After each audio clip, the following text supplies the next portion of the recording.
Hello, beautiful souls, and welcome to another episode of the Path of Wellness podcast. I'm your host, Nicole Barrios. Bear with me, I am experimenting with a different setup for recording and a new microphone. So we'll see how the audio quality comes out, but I'm trying something new. So hopefully this winds up being okay. Thank you for your patience with me as I figure out podcasting life. Welcome back to another episode. I'm excited for this one because this is going to be one of my first full-length episodes since I've gotten back into podcasting, and I'm really excited about it. In one of my most recent episodes, it was like my comeback episode, just talking about how I've missed podcasting and I'm excited to get back to it. And I specifically mentioned how my guides, my spiritual team, basically have been actively encouraging me to share my story or to just tell the story. And I thought that one of the best places for me to start with telling my story is to start at the beginning. And I thought what would be fun for this episode and a little scary for me as well, just because it's personal, is to share the story of how and why I became a shamanic practitioner or a shaman. It's a story that I haven't really told. I don't think I've really told hardly anybody at all this particular story. So you guys will be the first to hear it. And like I said, I'm a little nervous, so bear with me. It's nothing crazy. It's just always a little intimidating when you share something, so personal about yourself. So that's what today's episode is going to be about. I've talked a lot about my work as a shaman and how I can help people using my tools and my training, but I haven't really talked about the training itself or how I even got into it, why I decided that's what I wanted to do. So that's what today's going to be all about. I don't know if I'll get too much into detail about the training itself. That might be reserved for another episode. We'll kind of see how this one goes. But you're definitely going to hear the backstory on how it all went down. So if you're ready, let's dive in. Oh, and just a side note, because I'm experimenting with the sound and everything, I'm at my office. My office is beautiful. It's right off of a lake. Like I have a view. It's amazing. But there are often some really obnoxious birds that hang out right outside my window. I kind of love them. I feel like they're my friends, my bird friends that provide their own medicine, but they can be obnoxious. So sometimes, like I said, they come and hang out outside my window, and they're grackles. And if anybody's familiar with grackles, they're loud and obnoxious. So I don't know if my microphone will pick them up, but I just wanted to give you a warning. If you hear something weird in the background, it's probably the grackles. They're just contributing their own unique animal magic to the podcast episode. So we welcome them. All right, so diving in. My name's Nicole Barrios. I am a certified shamanic practitioner, and I'm also an acupuncturist. This is not a story about how I became an acupuncturist. I will save that for another episode. But I wanted to mention this because I have two very separate trainings in both of these fields. I have particular training in Chinese medicine, which is what acupuncture is. It is a branch of Chinese medicine. So I have two master's degrees actually in Chinese medicine.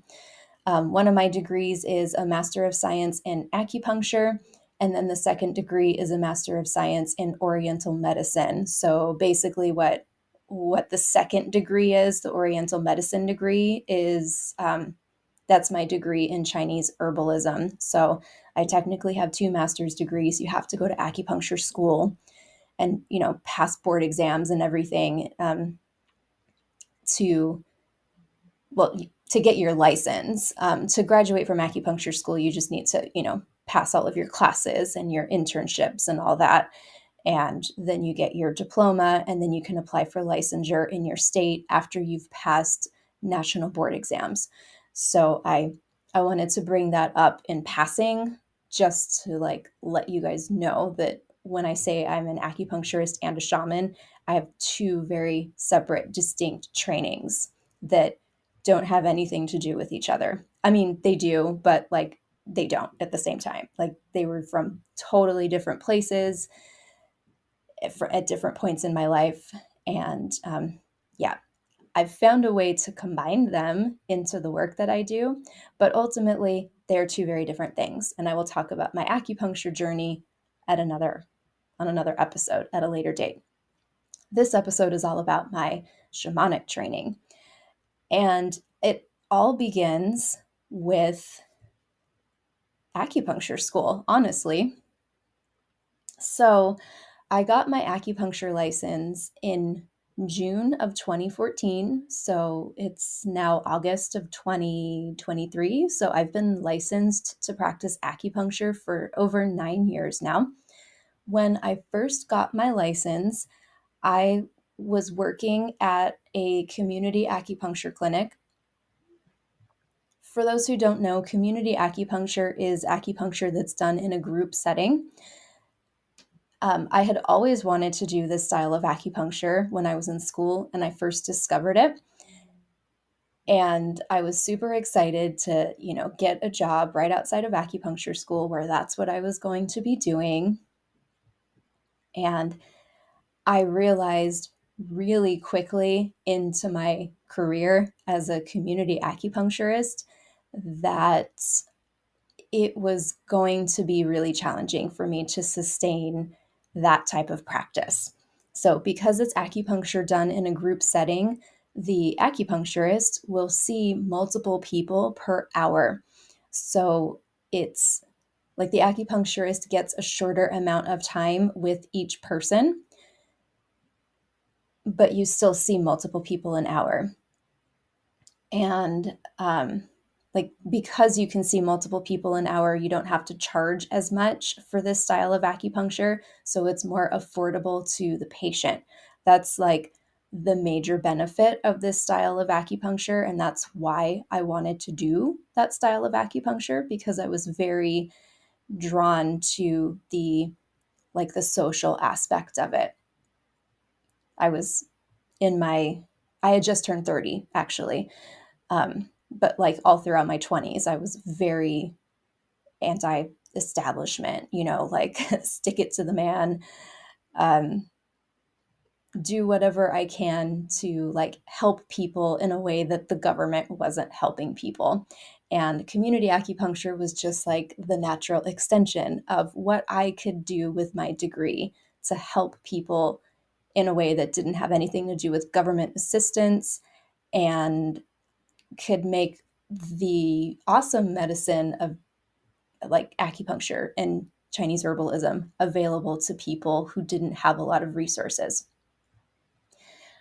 But because the practitioner sees multiple people per hour, what I discovered really early on, it might have even been my first shift. Like, that's how early on this was. My very first shift doing community acupuncture, I had this thought at the end of my shift that this was really, really hard, and I don't know how much longer I can do this for.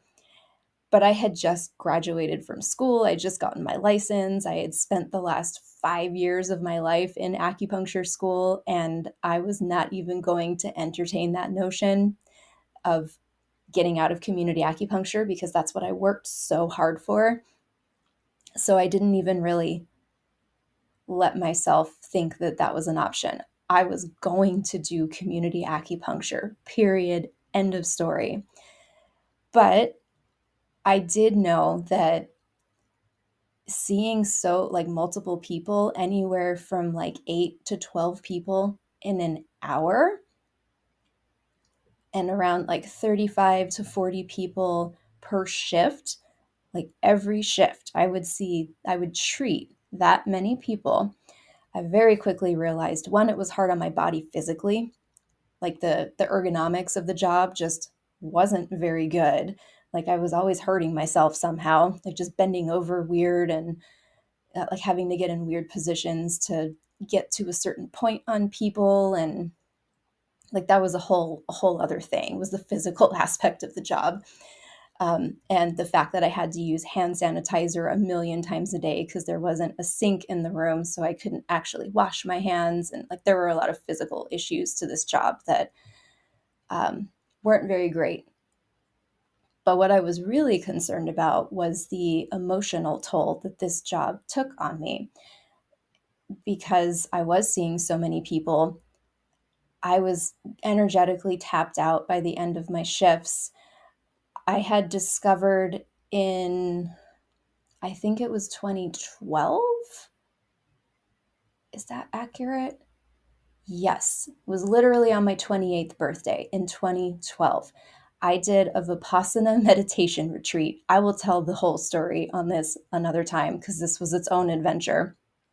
But when I did Vipassana meditation, it's like 10 days of silently meditating where you don't talk to anybody and you don't have internet or reading. You're completely cut off from any distractions. You just meditate for 10 days. But during Vipassana, I discovered that I was an empath. I'd never known this about myself before. I never ever knew that. I spent the majority, like the first part of my life, in a fog. I was completely not self aware. And when I did Vipassana and I realized I was an empath, I had no clue what to do with that information. And so I was still finishing up acupuncture school at this point in time. So I spent the next 2 years finishing acupuncture school, being aware that I was an empath and struggling to do my clinical internships and everything because of the sensitivity that I had, and just not really knowing what to do about it. Like I had been able to read a little bit online about it. The books that I found at the time, I think there's better resources now in 2023, but in 2012, I didn't find a lot of good resources. In fact, all the resources and the books that I found were pretty lame, like not helpful at all. And when I say lame, I just mean they were not well written. Like maybe this is because I'm a Gemini, I don't know, but I am a stickler for grammar and vocabulary, and just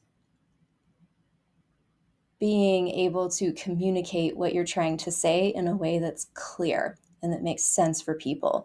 And every time I would attempt to read about being an empath, I would get super frustrated because most of the stuff that I was reading, it sounded like not gibberish exactly, but it wasn't articulated very well. And I struggled to understand what these authors were even saying. So then I would just give up. I'd get frustrated, and realize that I wasn't going to learn anything from this person. So I kind of just fumbled my way through being an empath. The one consistent thing that I was able to find about empathy, like overactive empathy, is shielding yourself, like putting up a bubble of white light around yourself. And that was like the be all end all. And I can't tell you how many times I tried this white light thing and I just didn't resonate with it. I didn't think it was helpful at all. Anytime I read something that talked about the white light, I would automatically just like click out of the website or like put the book down and give up, because like, the white light, that can't be all there is to this. And so when I graduated and I got my license and I started working in this community clinic where the empathy was really put to the test, I realized I had to learn how to manage this, or I was going to burn out. I was going to have to like give up on my career that I had spent so many years in school working for. And that just wasn't an option for me. So I started researching and figuring out what I could do to get this empathy thing under control. And I somehow stumbled upon shamanism through this process. I didn't grow up thinking I'm going to be a shaman. Like, I'm not from an indigenous society. I, as far as I know, I don't have any shamans or like medicine people in my lineage. There might be some like way far back, but the family, like the ancestral line that I am aware of, I don't think there is anything like that.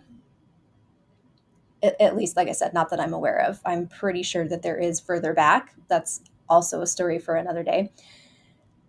But yeah, I didn't grow up thinking I'm going to be a shaman. Like that's what I'm going to do. I didn't even really know what it was, to be honest. Like I knew that there were people who called themselves shamans or medicine men or women, and they were almost always, some sort of indigenous people, whether they were from um, North America or whether they were in South America or like the Aborigines in Australia.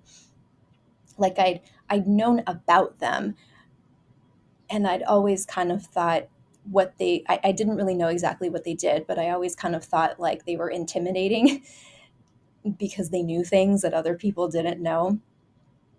But I'd also always been like intrigued by them. And at this point, 2014, in my healing journey, I had done some more esoteric, spiritual type healing work. I dabbled, and I'd always been interested in it. And the more that I learned about it, the more I thought, this is really cool. Like, I could easily see myself just going down this rabbit hole.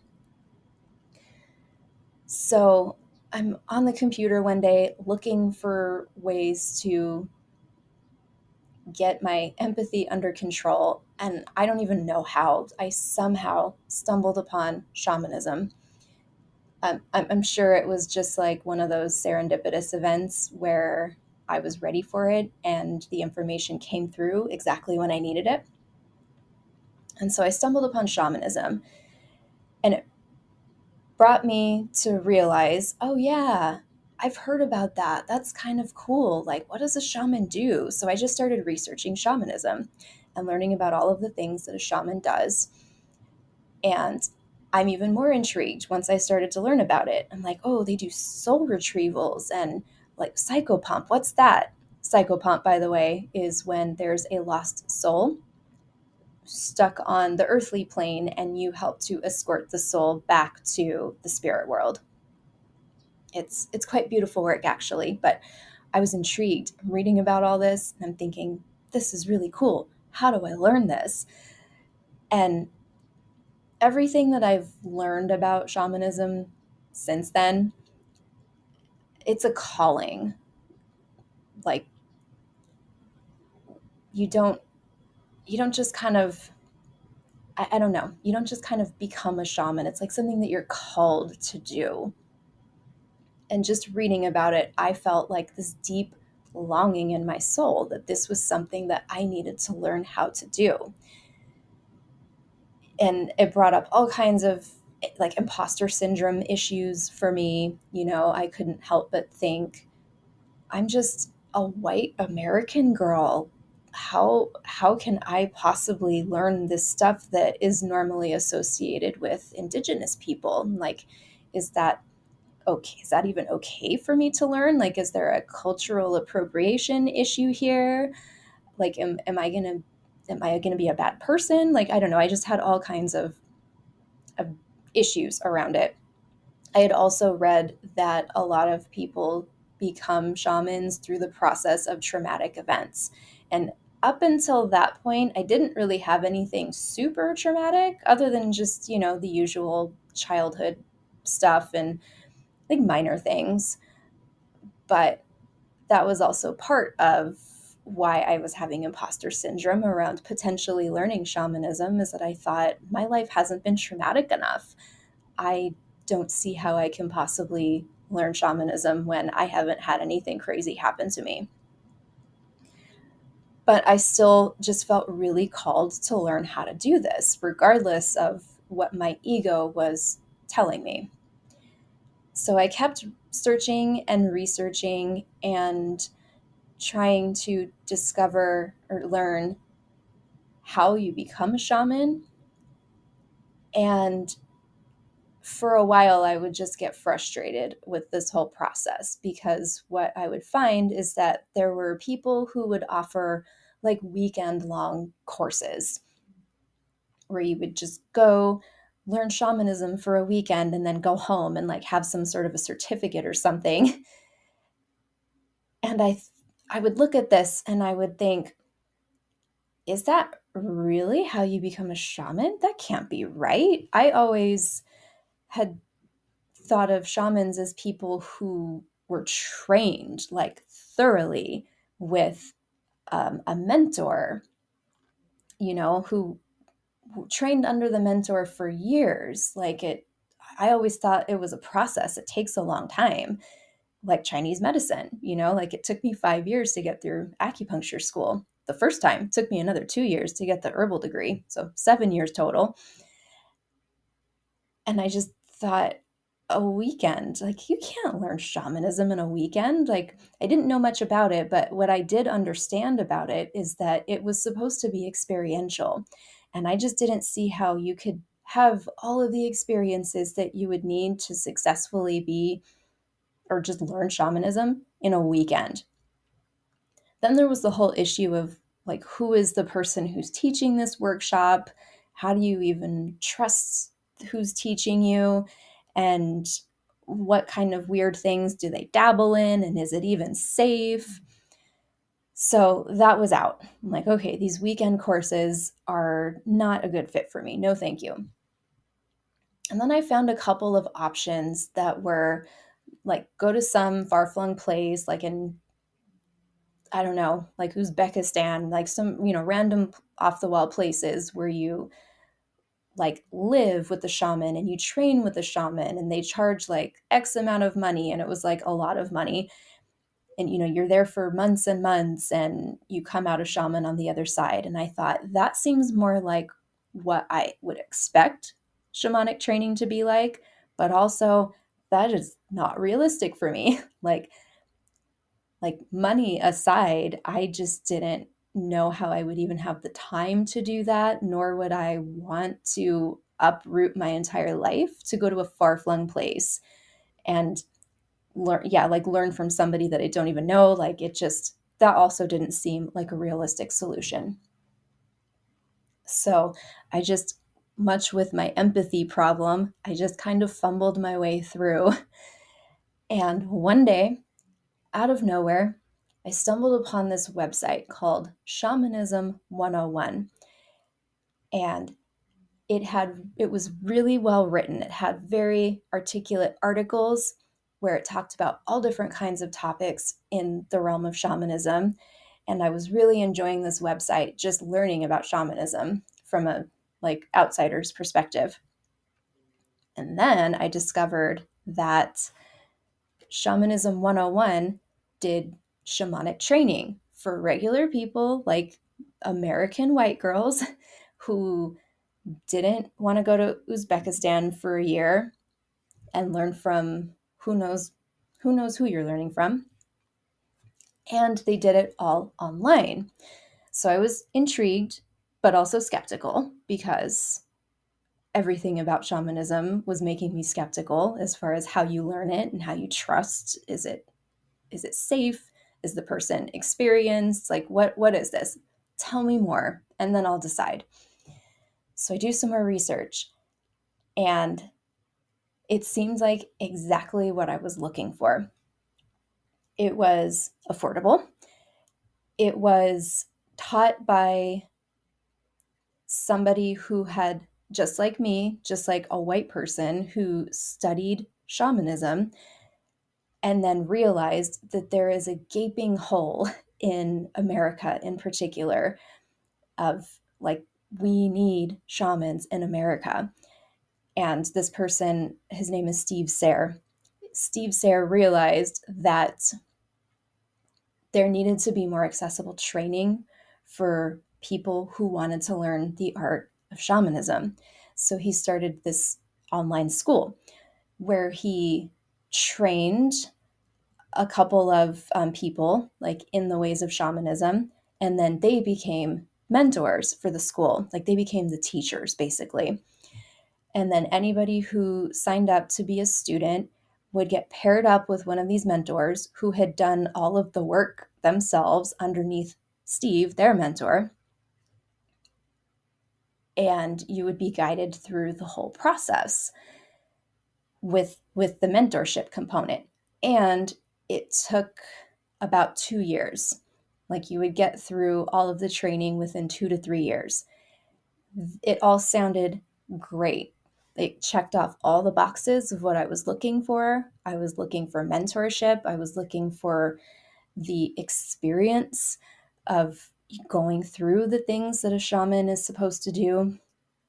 It was affordable. It was something I could do at home. And yeah, it sounded perfect. Oh, and it was a long-term program. It wasn't just a weekend thing. And so I emailed them and I was like, I'm interested. This sounds so cool. And they did like some interviews and stuff. And then they accepted me. So I got accepted in and I got paired up with a mentor. And I started officially my shamanic training in December of 2014. And so that's how it began. It started off as me looking for a solution for my overactive empathy so that it would feel more sustainable to me in my acupuncture practice when I saw so many people. And then once I discovered shamanism, then it just felt like a calling, like something that I had to learn for some reason. I didn't really know why. I just knew that I needed to heed this call. So actually, that's what my last Wellness Wednesday episode was about, was heeding the call. So that's what I did when I decided it was time to learn shamanism. I heeded the call, signed up for this random online program, and started to learn the art of shamanism. So the way that Shamanism 101 is set up is um, at the time that I did it, they have since rebranded and like restructured their course curriculum. So I think it's a little bit different now. But back when I did it in 2014, or the end of 2014, it was 3 separate levels. You started off obviously with level 1, which was all about personal empowerment. So you had to get through level 1 first, and then you could proceed to level 2, which was where you kind of start the process of working with other people. And then in level 3, that was when you learned all the cool stuff, like all the stuff that you associate shaman as doing. I was really, really interested in all of the level 3 stuff. So I knew that I had to get through levels 1 and 2, which also looked like it had interesting stuff in there. But I knew that I had to get through levels 1 and 2 so that I can learn the cool stuff in level 3. And the whole time I'm thinking that I was just going to, learn some cool shielding techniques for my overactive empathy. But what I quickly discovered through the process of going through level 1 is that is not how shamanism works. I had no idea how shamanism worked. I didn't know what to expect. I didn't know literally anything about it. So the way level 1 is structured is first you learn how to journey. That's like the quintessential thing that a shaman does, is the shamanic journey. And it is where you can journey to the other levels of reality. So a shaman, the word shaman, it comes from Siberia. I cannot remember the name, like the name. It's like a culture in Siberia that are shamans, and like that's where the word comes from. And what it means is like somebody who sees. It's like somebody who walks in the dark. Like basically, what a shaman does is they are a bridge who walks between the worlds of ordinary reality, which is where we live every day, and non-ordinary reality, which is the spirit world. And I'll talk more about like shamanism itself in future episodes, like what it actually is. But this is what a shaman does. A shaman is somebody who walks between the worlds. And in order to do that, you first need to learn how to journey. And so that's like the first thing that you learn how to do in level 1 training is you learn how to journey, which was really cool in and of itself. It's just learning how to do that. And then from there, you proceed to finding a power animal. And then you learn to connect with and communicate with your higher self. You learn to do some really cool, like divination practices, but it's all for your personal healing. And what I learned through this whole process is that shamanism heals you like no other modality. um, when you start to do shamanic work, which is like healing yourself on the soul or spirit level, you get really deep, intense, profound healing that honestly, to me, it felt like 2 years of therapy in like a day. Like 2 years of therapy squished into one day's worth of shamanic work. Like I realized really quickly, whoa, this is intense. Like I said before, I had also spent the first like 23 years of my life walking around in a not self aware fog. So I had a lot of just a lot of stuff that I had never processed or dealt with, um, like the way that I should have. So when I first started to do this shamanic work, like that was all stuff that needed to be addressed. It was almost like I couldn't proceed until this stuff got healed. So my first level of doing shamanic work was really, really hard for me. It took me a lot longer to get through level 1 of the program than it normally would have. My mentor was really, really awesome and patient with me because I was a pain in the butt. Like in hindsight, I'm almost kind of embarrassed about how I was as a student with my poor mentor, just because of all of the stuff that came up while I was going through this. I had so much healing I didn't even know I needed until I started doing this work. And like literally everything I did made me feel like a crazy person. Like I'd found a power animal, which was amazing, but then I would have like this crazy emotional reaction. And then, we're meeting my true self, which should be like a joyous occasion, and it was, but also it made me feel like a crazy person. And then I would have to deal with all these big feelings that I had no idea what to do with. And seriously, my first level of shamanic training was way harder than I ever would have expected. And the whole time I'm just like, I just wanted to learn how to deal with my empathy. Like I just wanted to learn some shielding techniques. I didn't know I needed to do all this. So it was a bit of a rough ride. Actually, that's an understatement. It was a really rough ride. And what I learned at the end of level 1 is that I got exactly what I was hoping to get out of it. I learned how to deal with my overactive empathy. It just came about in a way that I wasn't expecting. Like I was saying, I just expected that I was going to learn how to shield myself properly, or that I would finally figure out how the bright light thing worked, the white light thing. But instead, I pulled down all of my barriers, all of my walls. I like excavated all of this old stuff and did some really deep healing work on myself through this whole process. That's the clearing part. The way I have found that shamanism works is you clear stuff on the soul level. Once you do that, it leaves a void, and you always fill a void with some sort of power. It can be in the form of a power animal, it can be in the form of a soul retrieval. Those are the two main ways that we fill up with power in shamanic work. But there's a couple of other things too.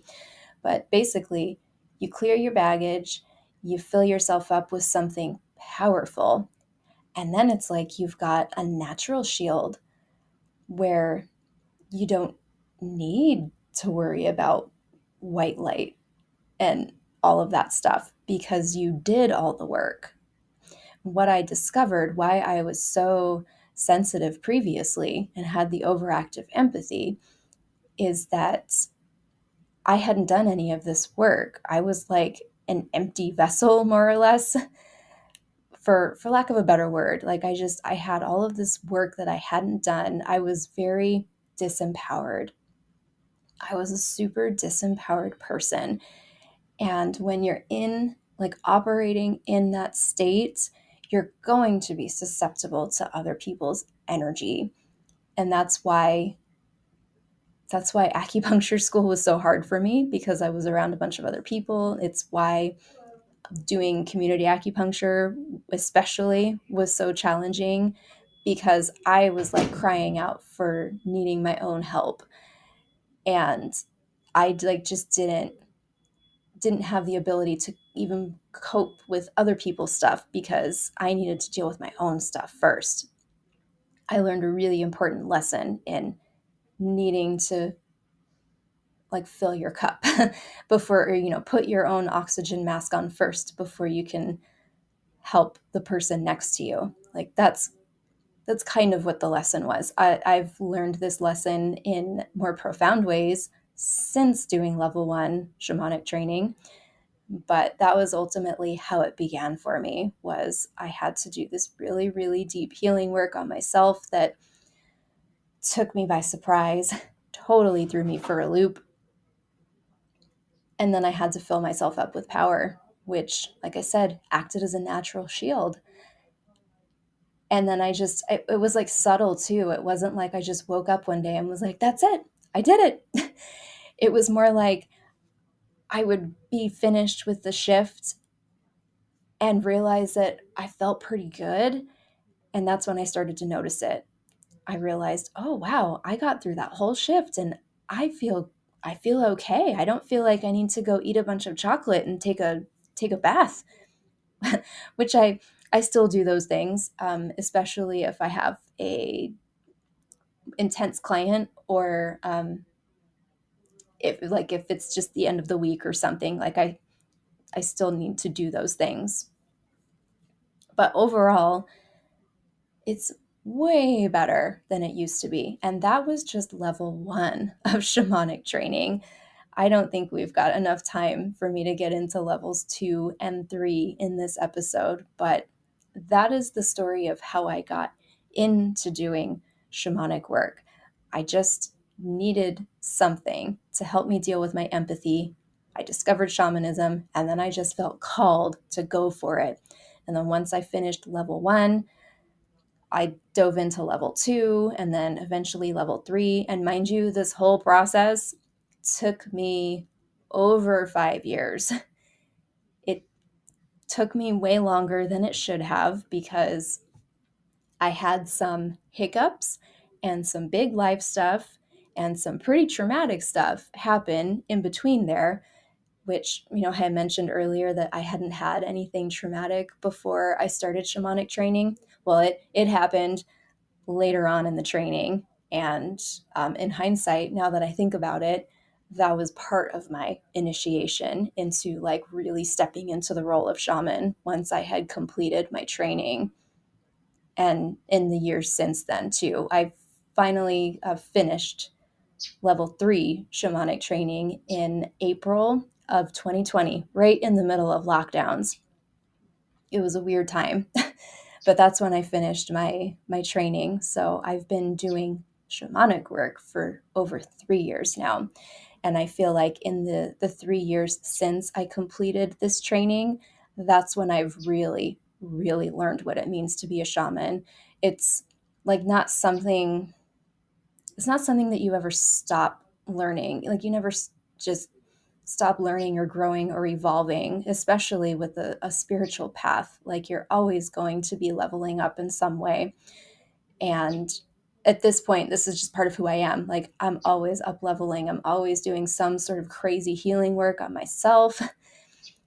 And I do the same for my clients. And sometimes things that I do for my clients, I'm like, that was so cool. Like I need to do that on myself too. So yeah, I've totally become like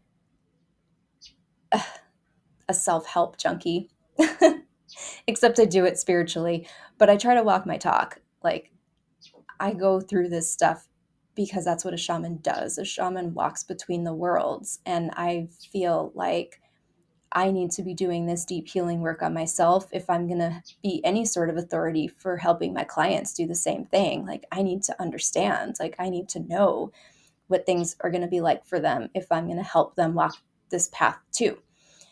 And yeah, that's what shamanism is all about. It's experiential. Like you just have to experience it for yourself.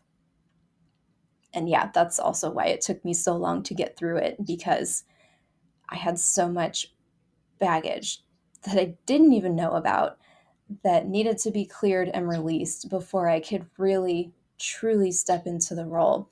And like I said, here I am 3 years later, like after getting my certification that took me 5 years to get. So really, it's been like almost 8 years.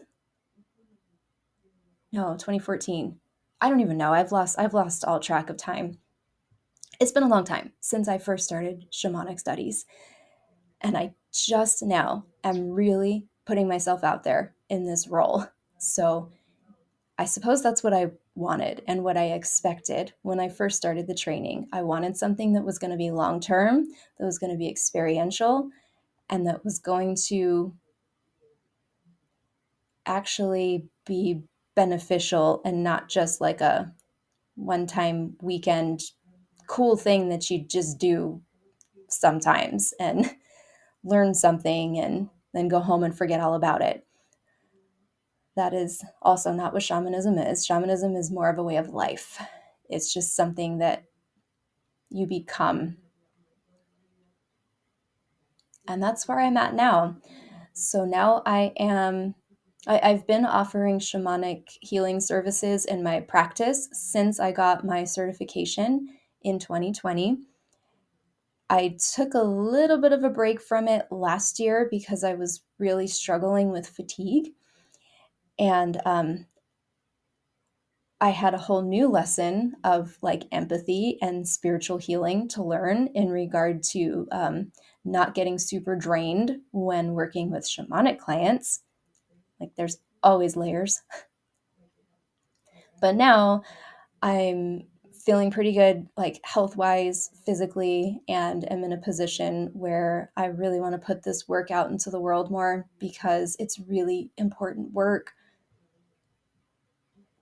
People, especially people like in America or just like in Western cultures that don't have like practices like this, they're so needed because it helps heal the soul and the spirit. And right now, I feel like that's what people need more than anything. They just need soul healing. And that's what a shaman does. And that's why my guides have been yelling at me. You need to tell the story. You need to put yourself out there. You need to step up as the spiritual leader because you've gone through all of this. You can do this. So here I am, y'all. That's what I'm doing, putting myself out there, telling my uncomfortable stories, and just rolling with it and expecting that it will all turn out just fine. So that is the story of how I got into shamanism. Clearly, we need some more episodes about this because I didn't even talk about levels 2 or 3 or all the stuff that happened afterwards.